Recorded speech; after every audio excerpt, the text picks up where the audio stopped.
Welcome to Lulu's Storytime, where imagination comes to life. Get ready to dive into a world full of heartwarming tales that will capture your imagination as you drift off to sleep. The Second Magical Adventure with Granny, Beauty the Blackbird, written and read by Lila Ann Gray. The sky was overcast and it looked like it was going to rain again, but Granny, Lulu and Gracie were determined it wouldn't stop them from having an adventure. They put on their raincoats and Wellington boots. They were very excited as they were off to visit Granny's dear friend Julie, who lived in an old cottage on a farm. They all said goodbye to Granny's beloved and very spoiled cat, Susie, who was curled up in the armchair nearest the fireplace. She took no notice, just continued to snore and dream. The only indication of her awareness of them being close by was a very quiet purring sound as they gently patted her head.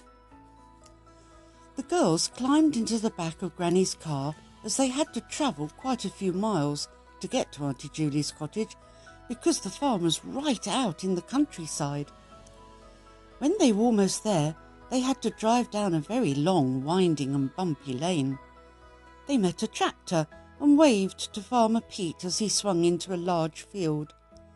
They passed another field full of cows who poked their heads over the hedge to see who was driving down their lane.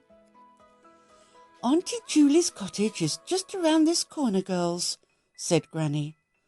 Lulu and Gracie couldn't wait to see Auntie Julie again.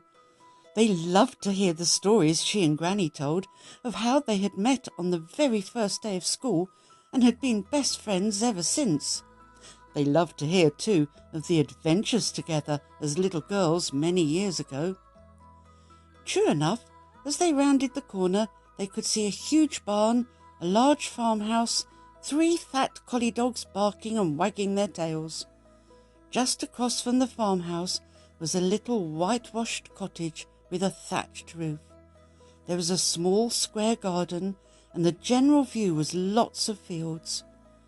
In the distance, they could see a rather large, dark wood. As they parked outside Auntie Julie's gate, they could see Farmer Pete's brother, Farmer Paul, mending a big hole in the stone wall of Auntie Julie's garden. Farmer Paul waved his hand in welcome as they climbed out of the car. "Hello, Granny! Hello, girls!" he boomed in his deep voice. "The cows have been rubbing themselves against the wall and made some of the stones fall down. I've nearly finished repairing it. Auntie Julie told me you were coming today. She is so happy to have you visit." At the sound of Farmer Paul's booming voice, out of her cottage stepped a very delighted Auntie Julie. "My dears," she beamed, "come away in. You'll need refreshments after being in the car for a while. Oh, look, I think that very soon the sun is going to shine for us. Would you like the girls to bring you out a nice mug of tea and a scone, Farmer Paul?" "Oh, yes, please," he replied, suddenly feeling very hungry and thirsty. Auntie Julie made some tea, poured some homemade lemonade for the girls, and made sure Farmer Paul was given his share of the refreshments. The sun started to peek out from behind the clouds. The rain had gone, and it looked like everything in the garden had been washed until it was sparkling clean. When everyone had finished their drinks and eaten the delicious scones that Auntie Julie had baked, they all decided it was time to see if they could have an adventure. They put on their outdoor coats and Wellington boots.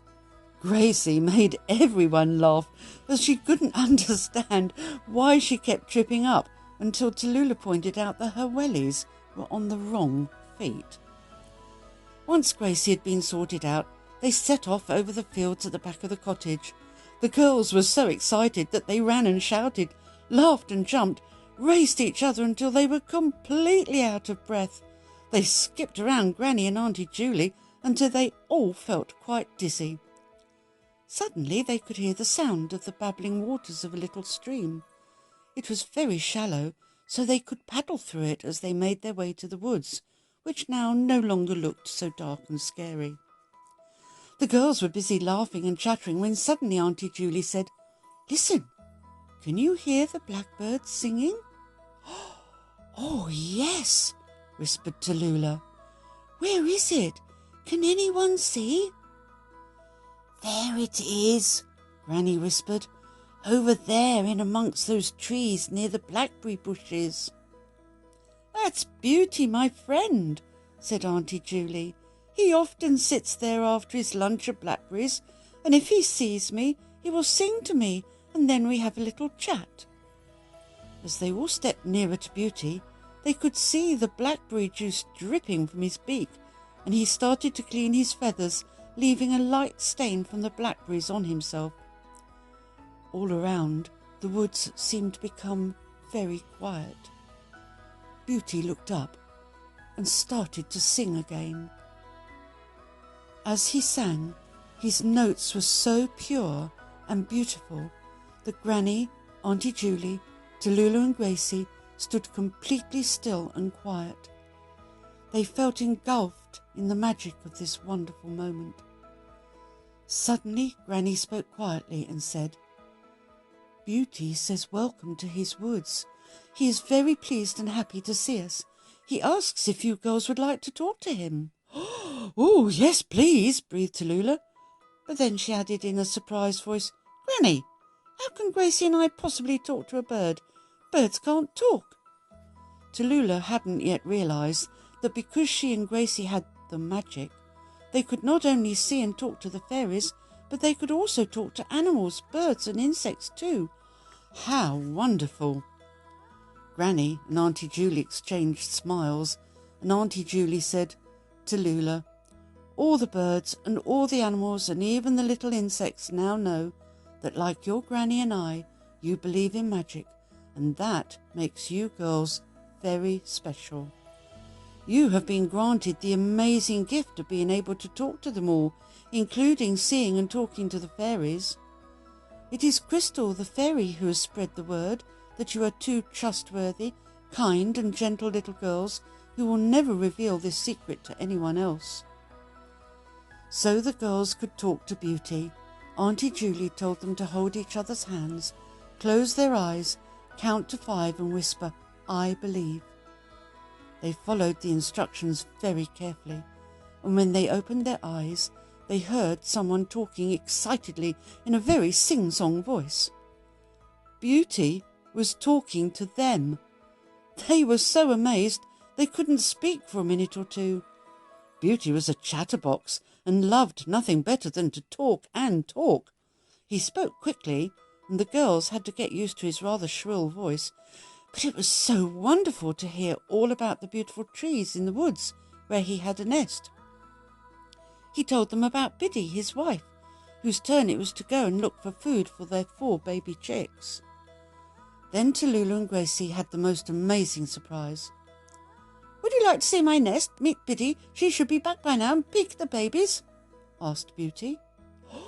"Oh, yes, please," said Tallulah and Gracie in delight, their eyes sparkling with pure joy. Tallulah then asked, "What about Granny and Auntie Julie? Can they come too? They'll be really sad if they can't." "I'm afraid they're grown-ups, so I can't magic them up easily like I can you girls," replied Beauty.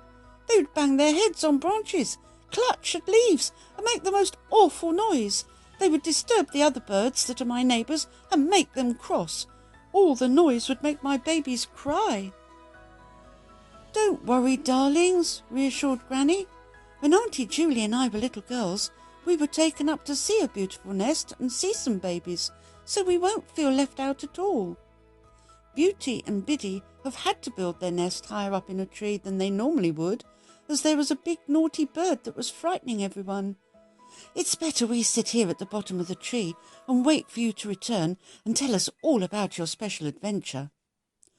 "Now, Tallulah and Gracie," declared Beauty seriously, "you must do exactly as I tell you, otherwise the magic of this moment won't happen.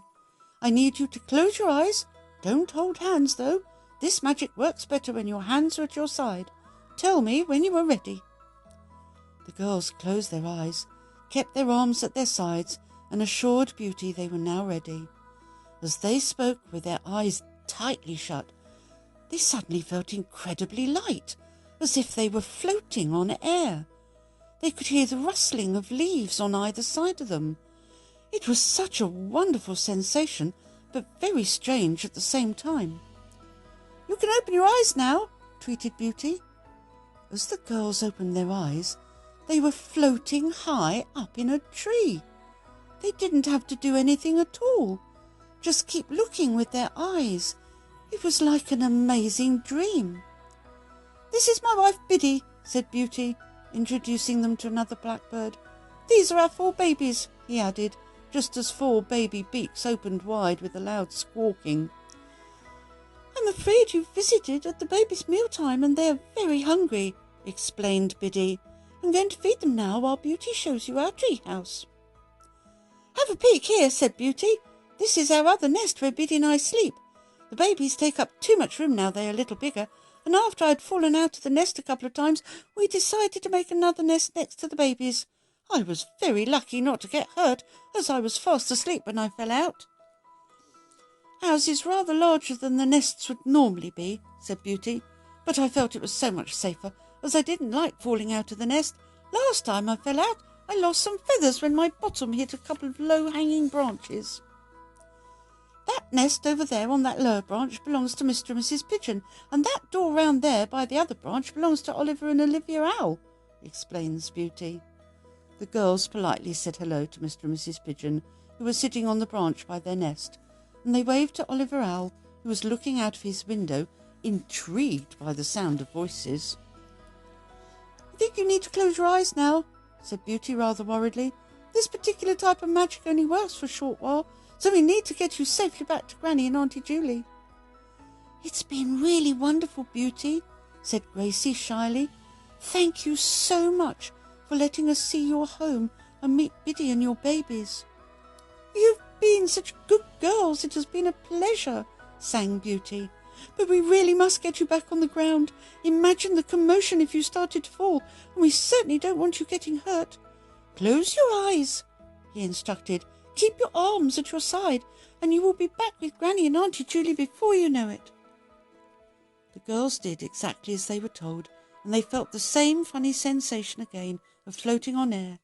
Suddenly they found themselves sitting on the grass at the bottom of the tree next to Granny and Auntie Julie. They were back to their normal size and weight. "Well, my darlings, was it exciting, and did you enjoy your visit?" said Granny. "It was wonderful. We didn't feel scared at all.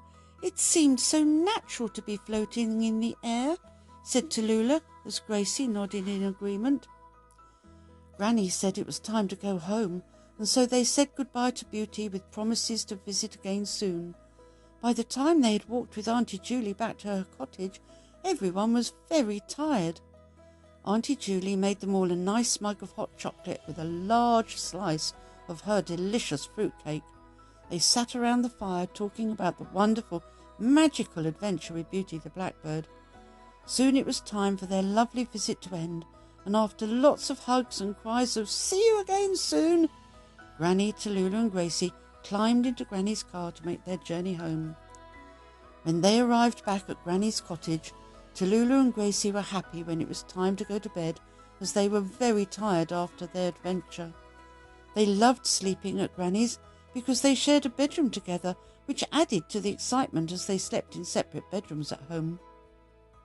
They were sure tonight they would fall asleep very quickly, and their dreams would be of floating high into a tree, meeting lovely new friends, and remembering the feeling of joy after such a wonderfully magical day. They knew, too, that they were now really looking forward to the next magical adventure with Granny. Whatever would it be? Come back to Lulu's for more story time.